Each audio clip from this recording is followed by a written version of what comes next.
దివ్వల మాధురి తెలుగు రాష్ట్రాల్లో ఈ పేరు ఎంతగా ఫేమస్ అందరికి తెలుసు. అయితే మరోసారి వార్తలకు ఎక్కారు దివ్వల మాధురి. అయితే ఈసారి తన రాజా దువ్వాడ శ్రీనివాస్ కోసమో ఆస్తి పంపకాల కోసమో దువ్వాడ వారి ఇంట పంచాయతీ కోసమో కాదు, AP deputy CM Pawan Kalyan పై పోలీసులకు ఫిర్యాదు చేసింది దివ్వల మాధురి. 2 నెలల క్రితం దువ్వాడ పైన పవన్ అనుచిత వ్యాఖ్యలు చేశారట. అయితే ఆ వ్యాఖ్యలకు ఇప్పుడు పోలీసులను ఆశ్రయించింది మాధురి. దువ్వాడ శ్రీనివాస్ పై చేసిన అనుచిత వ్యాఖ్యలకు గాను ఆయన ప్లేస్లో ఆయన స్థానంలో ఆయనకు మద్దతుగా పోలీసులకి పవన్ కళ్యాణ్ పైన ఫిర్యాదు చేసింది దివ్వల మాధురి. అయితే ఇటీవల కాలంలో దువ్వాడ శ్రీనివాస్ కూడా గతంలో పవన్ కళ్యాణ్కి సంబంధించి పెళ్లిల పైన పవన్ కళ్యాణ్కి 3 భార్యలు ఉన్నారు, పవన్ కళ్యాణ్ 3 వివాహం ఆడారంటూ అనుచిత వ్యాఖ్యలు చేశారు. అయితే ఆ వ్యాఖ్యల పైన ప్రస్తుతం పోలీసులు కేసు నమోదు చేశారు. సోషల్ మీడియా వ్యాప్తంగా దువ్వాడ శ్రీనివాస్ ప్రవర్తన ఆయన మాటలకు సంబంధించిన విషయంలో ఇప్పుడు ఏ రకంగా అయితే సోషల్ మీడియాలో మాట్లాడిన వారిపై కేసులు నమోదవుతున్నాయో అదే క్రమంలో దువ్వాడ శ్రీనివాస్ పై కేసు నమోదైన ఆయన పైన ఫిర్యాదు కూడా అందింది.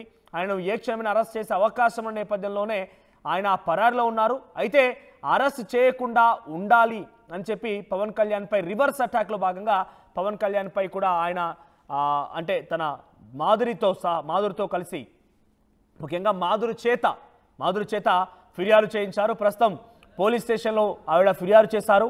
ఆ తర్వాత కొంత మీడియాతో కూడా మాట్లాడారు. గతంలో దువ్వాడ శ్రీనివాస్ చేసింది తప్పైతే పవన్ కళ్యాణ్ చేసింది ఏంటంటే కూడా ఆవిడ మాట్లాడుకొచ్చారు. కొంత పవన్ కళ్యాణ్ పై రివర్స్ అటాక్లో దివ్వల మాధురి పాల్గొన్నారు. తన రాజా దువ్వాడ శ్రీనివాస్ పై అనుచిత వ్యాఖ్యలు చేశారని చెప్పి దివ్వల మాధురి ఈ కేసుకి సంబంధించి పోలీసులు ఫిర్యాదు చేసినట్టుగా తెలుస్తోంది. మరి పోలీసులు రియాక్షన్ ఏంటో చూడాలి. ఒకసారి ఈ ఫిర్యాదు తర్వాత ఆర్టీవీతో మాట్లాడింది మాధురి. ఆవిడ ఏం మాట్లాడిందో చూద్దాం. టెక్కలి పోలీస్ స్టేషన్ వేదికగా ఈరోజు వైసీపీ వర్సెస్ జనసేన నేతలు పరస్పరంగా ఫిర్యాదులు ఇచ్చుకుంటున్నారు. 2 ఏళ్ల క్రితం దువ్వాడ శ్రీనివాసరావు అప్పటి జనసేన అధినేత పవన్ కళ్యాణ్పై అనుచిత వ్యాఖ్యలు చేశారని ఇచ్చిన ఫిర్యాదు మేరకు 2 ఏళ్ల తర్వాత పోలీసులు కేసు నమోదు చేయడం జరిగింది. కాకపోతే అప్పట్లోనే తనపై చేసినటువంటి అనుచిత వ్యాఖ్యలకి ప్రతిఘటించి నేను చేశాను అని చెప్పి ఈరోజు దివ్వల మాధురి ఈరోజు టెక్కలి పోలీస్ స్టేషన్లో ఫిర్యాదు చేయడం జరిగింది.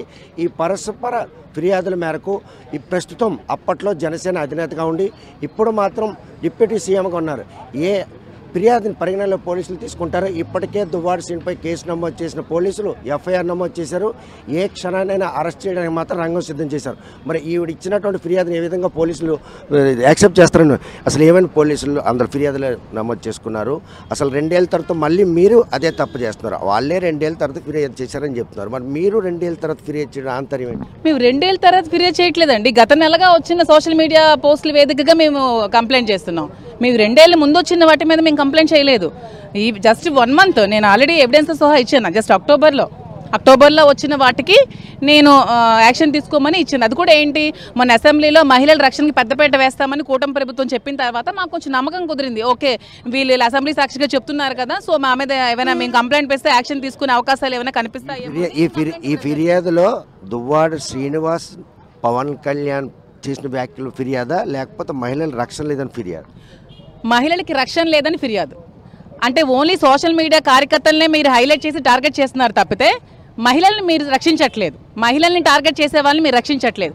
కేవలం వైసీపీ కార్యకర్త అంటే టార్గెట్ చేసి ఏదో విధమైన అనవసరమైన కేసుల్లో ఇరికించి బనాయిస్తున్నారు తప్పితే మీరు మహిళలకి ఏం రక్షణ చూపించట్లేదు.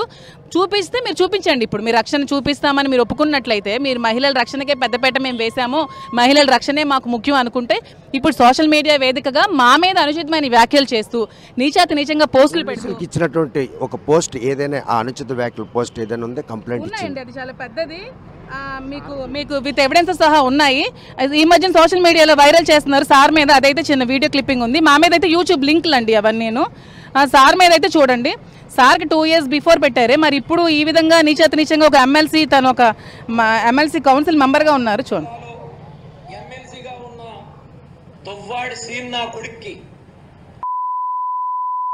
మరి ఇవేంటండి? అరే నా కొడకా, నీకు తెలుసో లేదు, మరి ఇవేంటండి? ఒక కార్యకర్తగా ఈరోజు ఎమ్మెల్సీ దువ్వాడ శ్రీనివాస్పై చేసిన అనుచిత వ్యాఖ్యల నేపథ్యం మీరు ఫిర్యాదు చేయడానికి వచ్చారు. ఒక కార్యకర్తగా వైఎస్ఆర్సీపీ కార్యకర్తలుగా మాత్రమే మేము వచ్చాము.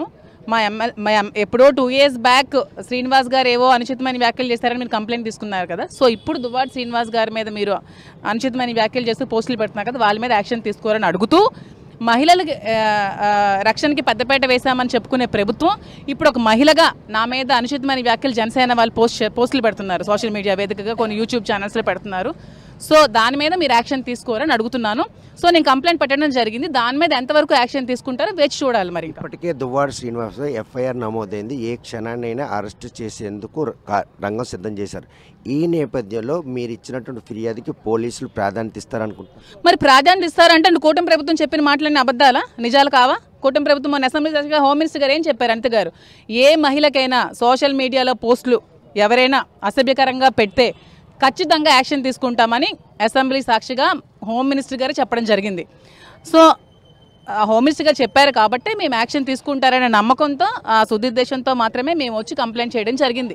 సో ఇక మీద వాళ్ళు ఎటువంటి యాక్షన్ తీసుకుంటారో మేము కూడా వేచి చూస్తున్నాం. ఇప్పుడే కదా కూటమి ప్రభుత్వం తీసుకున్నటువంటి ఈ సోషల్ మీడియాలో అనుచిత వ్యాఖ్యలు కావచ్చు, లేకపోతే అసభ్యకరమైనటువంటి పోస్టులు కావచ్చు, ఈ ప్రక్రియలో చిత్తశుద్ధితో వాళ్ళు వ్యవహరిస్తారు అనుకుంటారు, లేకపోతే కక్ష సాధింపు చర్యలకి దీన్ని వేదిక చేసుకుంటారు? ఈ చిత్తశుద్ధిగా వ్యవహరిస్తారా లేదా చూడాలండి. మాకైతే ఇంతవరకు కక్షపూరితమైన చర్యలుగానే కనిపిస్తున్నాయి ఇవి. ఎందుకంటే ఇవాళ కక్షపూరితమైన చర్యలు రాజకీయాలు మాత్రమే చేస్తున్నారు. వైసీపీ కార్యకర్త అంటే చాలు వాళ్ళ మీద కేసులు పెట్టడం, అనవసరంగా వాళ్ళ మీద లేనిపోని కేసులు పెట్టి 41 నోటీసులు ఇష్యూ చేయడం, ఎప్పుడో ఎవరో ఏవో గొడవలు ఉంటే ఇప్పుడు వీళ్ళని ఎరికించి పెట్టడం, సోషల్ మీడియా కార్యకర్త అని చెప్పుకునే ప్రతి వైసీపీ కార్యకర్త మీద కేసులు పెట్టి బనాయించి చాలా ఇబ్బందులు గురిచేస్తున్నారు. దీంట్లో కక్షపూరితమైన రాజకీయాలు మాత్రమే కనిపిస్తున్నాయి. అంతే.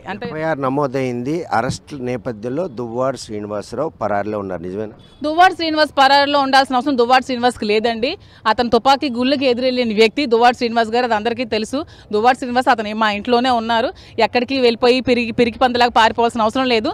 ఇంతవరకు అతను 41 నోటీసులు కూడా ఇష్యూ చేయలేదు పోలీసులు. మరి ఎందుకు ఈ తాత్పర్యం చేస్తున్నారో, ఎందుకు మరి ల్యాక్ చేస్తున్నారో నాకు తెలియదు.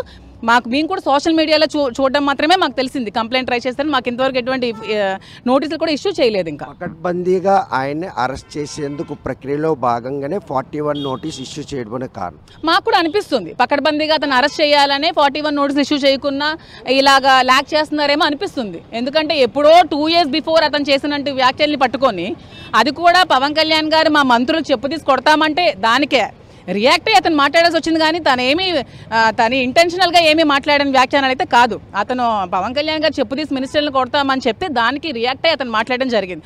ఎప్పుడో 2 years బ్యాక్ జరిగినటువంటి విషయాన్ని తీసుకొచ్చి ఇప్పుడు శ్రీనివాస్ గారి మీద కంప్లైంట్ పెట్టి 41 నోటీస్ కూడా ఇంతవరకు ఇష్యూ చేయకుండా చేస్తున్నారంటే దీని మీద ఏదో కుట్రపూరితమైన రాజకీయం కనిపిస్తోంది అందరికీ కూడా. టెక్కల్లో మాత్రం ఈరోజు దువ్వాడ శ్రీనివాస్ పై పవన్ కళ్యాణ్ చేసిన వ్యాఖ్యలతో పాటు మహిళలపై అనుచిత వ్యాఖ్యలు చేస్తున్న వారిని పై చర్యలు చేపట్టాలని హోమ్ మినిస్టర్ అనితతో పాటు కూటమి ప్రభుత్వాన్ని కోరేందుకు టెక్కల్లో ఈరోజు ఫిర్యాదు ఇవ్వడం జరిగింది.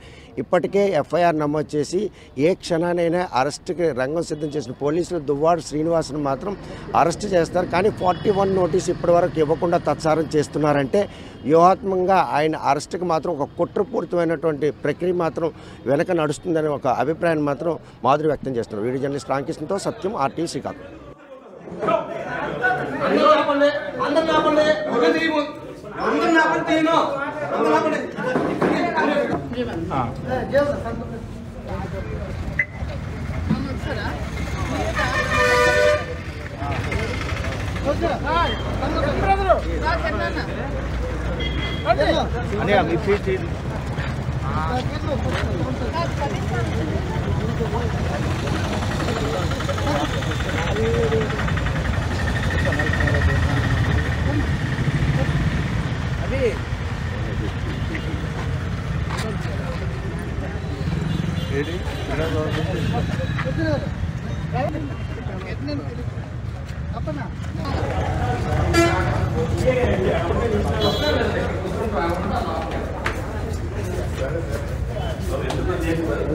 కంప్లైంట్ ఇవ్వడానికి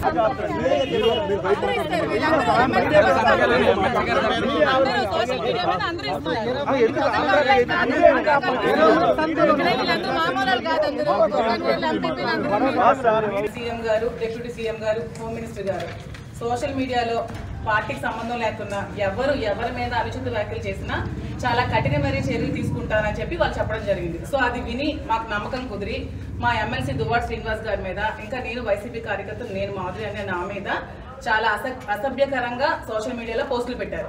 సో మీరు ఖచ్చితంగా వాళ్ళ మీద కూడా యాక్షన్ తీసుకోవాలని కోరుకుంటూ మేము మా ఎంపీపీలు, ఎంపీటీసీలు, ప్రెసిడెంట్లు, మండల టౌన్ ప్రెసిడెంట్లు అందరూ కలిపి మీ కంప్లైంట్ ఇవ్వడం జరిగింది. దీని మీద మీరు తప్పకుండా సివియర్ యాక్షన్ తీసుకోవాలని కోరుకుంటున్నాం. రండి అందరూ.